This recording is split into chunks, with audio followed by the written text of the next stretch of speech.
Here's an odd little truth about gardening that nobody warns you about until you've already spent a small fortune finding it out the hard way. The plants that carry the steepest price tags on a garden center bench are almost always the cheapest ones to grow yourself, provided you get the timing right. And late summer, oddly enough, is one of the best kept secrets for making that happen, because a handful of proper cottage garden favorites are quietly at their best sowing window this month, while a lot of people have already put their seed trays away for the year. I'm James Scott, and this is Golden Age Gardening, the place where we talk about building a garden that looks like it cost a fortune without actually spending one. Stick with me, because by the end of this, you'll have a full list of the plants worth starting from seed this month, and at least a couple of them will surprise you with how much they'd set you back if you bought them fully grown from a nursery bench instead. And if that kind of practical, no-nonsense growing advice is useful to you, a subscribe helps this channel keep going, and it doesn't cost you a thing. Before we get into the individual plants, everything covered in the back half of last month's video still applies here too, since none of those seeds have missed their window yet, so it's well worth a look if you haven't already caught it. This particular list is built around a different group, ones that specifically want the lingering warmth we still get at this point in the year in order to germinate well and put on strong early growth. Cooler-loving seeds get their own moment in a month or two, once the temperatures properly drop, so don't worry if your favorite isn't included here. Its turn is coming, and I'll cover that group properly when the time is right. A quick word on method before we go any further, because I'd rather cover this once than repeat it a dozen times over the course of this video. Most of what follows is happiest started in trays, modules, or small pots, rather than sown directly into open ground, simply because it gives you far more control over warmth and moisture, while the seedlings are finding their feet in those first vulnerable weeks. A basic peat-free multi-purpose compost handles the majority of these perfectly well, though a few of the more borderline hardy types appreciate a bit of horticultural grit worked through the mix to keep things from staying too wet through the winter months ahead, since cold, waterlogged roots do far more damage than cold air ever will. Keep trays somewhere with plenty of light, but out of scorching midday sun, ideally against a north or east-facing wall, or under light greenhouse shading, and don't let them dry out completely in those first couple of weeks, since that's when most losses happen. Once seedlings are large enough to handle safely, usually once they've got their first proper set of true leaves, pot them on individually into slightly larger pots, and by the time the cold properly sets in, you'll have sturdy young plants ready to sit tight until spring hands you flowers you never paid garden center prices for. It's worth understanding why these particular plants tend to be expensive in the first place, because it isn't random. A lot of them are perennials or biennials that take a nursery a full growing season, or sometimes two, before they're saleable as a flowering plant in a pot, and that growing time gets baked straight into the price tag you see on the shelf. Others are simply slower or trickier to propagate commercially at scale, which pushes the cost up further still. When you grow the same plant from seed at home, you're essentially doing that same waiting yourself, instead of paying someone else to do it for you. And a single packet usually gives you enough seed for many more plants than you'd ever buy individually anyway. Let's begin with two absolute classics, because between them they set the tone for everything else on this list. And they're both plants most of us already know and love without necessarily realizing how easy they are to raise ourselves. Flower number one is the Viola, and its slightly larger cousin, the Pansy, sits right alongside it. Sow both now while there's still real warmth in the soil, and they'll build properly established root systems before winter arrives, rather than struggling along as weak little plugs the way shop-bought bedding often does. With a bit of luck, you'll even get a flush of color in autumn before they pause through the harshest weather, then burst back into growth in late winter and carry you right through into spring, filling gaps in borders and containers alike at a time of year when very little else is doing much. Leave a few flower heads to set seed rather than deadheading everything, and they'll often self-sow for you as well, which means this could be the last packet of pansy or viola seed you ever need to buy. Sitting alongside them as flower number two is the Delphinium, and this one rewards patience in a slightly different way, which is probably why it gets overlooked by gardeners after quick results. What a lot of people don't realize is that the Delphinium is actually a cool season grower at heart, doing most of its bulking up during the milder stretches of the year rather than the height of summer heat. So rather than blasting it with full sun straight away, find it a shadier spot, perhaps a cooler corner of a border or a partly shaded patch under greenhouse staging, and let it put its early energy downward into the roots instead of pushing top growth too soon. It'll sit quietly through autumn, go properly dormant over winter, and then reward you the following early summer with those unmistakable towering spires of blue, purple, or white that would cost a painful amount per plant if bought fully grown from a specialist supplier.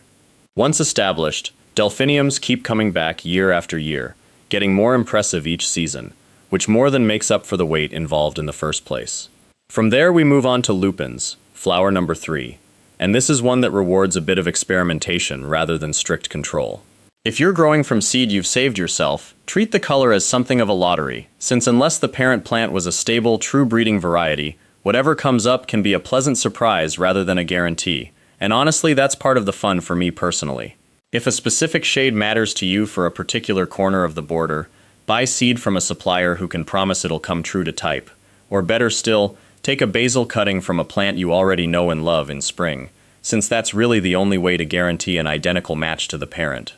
Either way, lupins are worth growing for the height and structure they bring to a border alone, with those tall spires of tightly packed pea-like flowers standing well above most other cottage garden plants around them, and they tend to attract bumblebees in particularly large numbers once they open. Aquilegia, or Granny's Bonnet as it's sometimes called, earns its place as flower number 4, and it's particularly forgiving because it effectively gives you 2 separate chances a year to get it right. Sow now, and the seedlings will happily overwinter as small plants, ready to put on a proper show come next spring, with those distinctive nodding, bell-shaped flowers on tall, wiry stems. Miss this window and you can still sow again in spring itself, though those later starts usually spend their whole first year building strength rather than flowering, simply because they won't have had time to bulk up enough before their natural flowering period arrives. Starting now essentially buys you a full extra season of color compared with waiting until the conventional spring sowing time, and once established,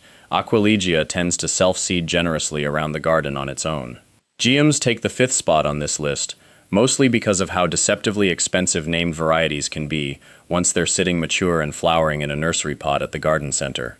If you've ever wanted several different shades running through the same border, from soft apricot through to rich burnt orange and deep red, buying mature plants in each color adds up fast, whereas a packet of mixed or single variety seed gives you the same layered effect for a fraction of the outlay, with the added fun of choosing exactly which combinations end up planted side by side. They also make an excellent long-flowering addition toward the front of a border, often blooming on and off for months once they're settled in properly, and they're remarkably unfussy about soil once established, tolerating everything from heavier clay to a fairly free-draining spot without much complaint. Bees seem to find the open, saucer-shaped flowers just as appealing as we do, which is always a welcome bonus in a border built around cottage garden favorites. Lavender is worth a longer mention here as flower number 6, because this one splits opinion among growers, and I've got a fairly firm view on it myself. Growing from seed takes considerably longer than buying rooted cuttings, there's no getting around that, but in my own garden, the plants that have gone on to be the toughest, the longest lived, and the biggest have, without exception, been the ones started from seed rather than bought in as young cutting-grown plants from a nursery.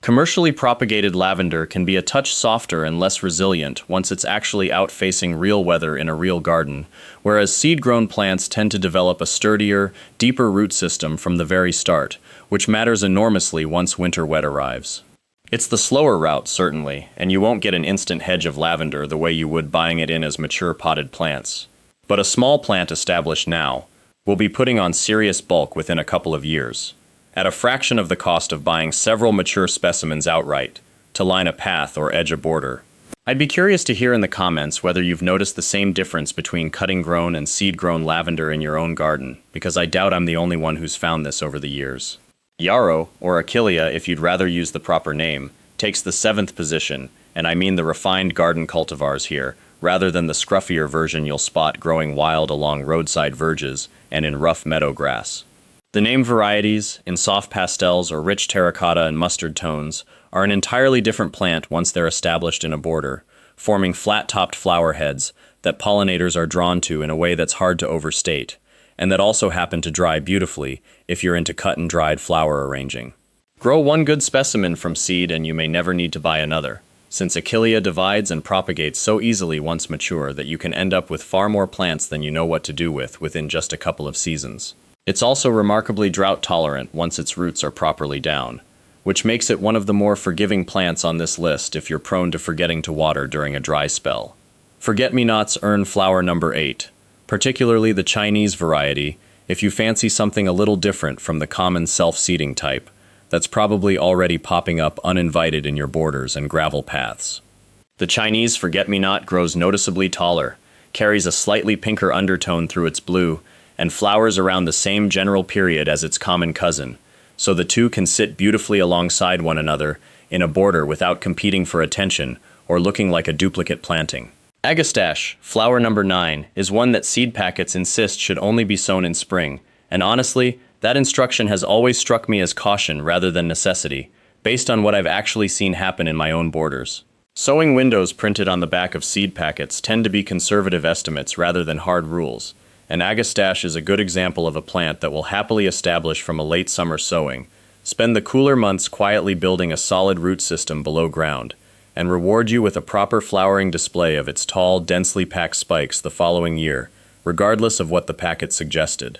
Don't let a printed date talk you out of trying something that has every reasonable chance of working in your own garden. Echinacea takes the 10th spot, and if you look closely at your own plants at this time of year, you'll likely already spot them setting seed in the border, which tells you everything you need to know about correct timing for collecting your own. It loves the lingering summer warmth to germinate strongly, and like the Yarrow and Agastache before it, it spends its first year bulking up rather than flowering, putting its energy into a strong root system, before rewarding you properly from the second year onward with the kind of upright, daisy-like presence in a border that would otherwise cost a fair amount per pot at retail prices, especially for some of the newer double or brightly colored cultivars that have become popular in recent years. Leave the seed heads standing over winter rather than cutting everything back in autumn, since goldfinches and other seed-eating birds will happily strip them for you, adding a bit of late-season interest to the border in the process. 2 more round this list out to a full dozen, and both are cottage garden staples that carry a surprisingly steep price tag once bought as established plants from a nursery. Foxgloves take the 11th spot for good reason. As biennials, they need exactly this sort of late summer start in order to flower properly next year, spending their first months as a modest rosette of leaves close to the ground, before sending up those towering spires the following June, absolutely covered in spotted, tubular blooms that bees adore. A single well-grown foxglove spike can cost more on its own than an entire packet of seed, and that one packet will give you dozens of plants rather than just the one. Plenty enough to dot right through a shady border or woodland edge. And if you let a few spikes set seed before pulling them out, you'll usually get a fresh generation self-sowing around the garden with no extra effort on your part. Closing out the dozen at flower number 12 are Sweet Williams, which follow a similar biennial pattern to foxgloves, needing the same window to establish properly before winter so they can put on their full display of tightly clustered, richly scented flowers the following year in shades of pink, red, and white. Garden centers charge handsomely for mature flowering plants of these, when a single packet sown now will give you an entire bed's worth for a fraction of the price, along with some of the best scented cut flowers you'll get from anything on this list. Perfect for bringing indoors right through early summer, and they hold up well in a vase for over a week if you cut them just as the first buds in each cluster begin opening.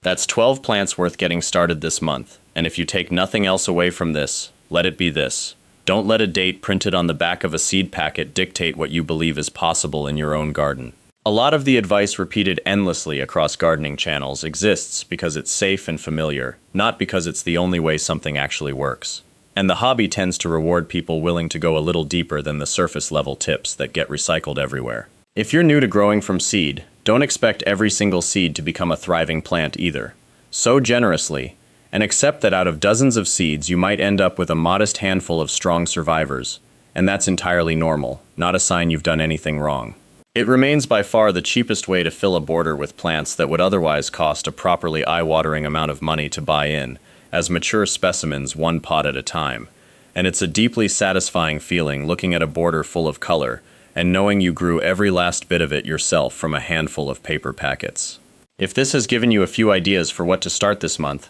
a like helps more than you'd think, since it's what tells the platform this sort of practical growing advice is worth showing to more people. And if you'd like more of this kind of honest, no-nonsense growing guidance through the rest of the year, subscribing means you won't miss what's coming for the cooler-loving plants next month, along with everything else in between. Let me know down in the comments which of these you're planning to grow yourself, or whether there's something already quietly self-seeding in your own garden that deserves a mention here. Until the next one, happy sowing.